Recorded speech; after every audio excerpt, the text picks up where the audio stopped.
உங்கள் வீட்டோட மாடியிலையோ இல்லைனா ஆஃபீஸோட கேபின்லேயோ நீங்கள் எங்கே செடி வளர்த்தாலுமே உங்கள் செடி அடிக்கடி வாடி போகுதுன்னா இந்த 2 ப்ராடக்டை வச்சு உங்கள் பிஸியான ஸ்கெடியூலையுமே செடியை வீக்லி 1 or 2 டைம்ஸ் மட்டுமே நீங்கள் மெயின்டைன் பண்ணாலே போதும். உங்களோட செடி பியூட்டிஃபுல்லாகவும் ஹெல்த்தியாகவுமே க்ரோ ஆகும். ஃபர்ஸ்ட் வாட்டர் அப்சர்வேஷனுக்கு இந்த கோகோபீட்டை யூஸ் பண்ணிக்கலாம்.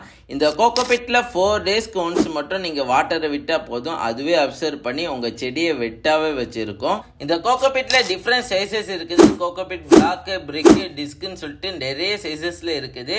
இதை நீங்கள் உங்கள் தேவையை தகுந்த மாதிரி கஸ்டமைஸ் பண்ணி கூட வாங்கிக்கலாம். இதோட ப்ரைஸ்லாம் பார்த்தீங்கன்னா ஜஸ்ட் 10 rupees தான். நீங்கள் இன்னும் நார்மலான சாயில் யூஸ் பண்ணிட்டு இருக்கிறீங்கன்னா இதோட நிப்பாட்டிடுங்க. உங்கள் செடி வாடாமல் வளரணும்னா இந்த வெர்மி கம்போஸ்ட்டை யூஸ் பண்ணிக்கோங்க. இதோட ப்ரைஸ் பார்த்தீங்கன்னா 1 kg ஜஸ்ட் 18 rupees தான். நம்ம கிட்ட கேஷ் ஆன் டெலிவரியும் அவைலபிள் தான். ஷாப்போட லொக்கேஷன் பயோல கொடுத்துருக்கேன். நீங்கள் டேரெக்டாக ஷாப் விசிட் பண்ணி வாங்கிக்கலாம்.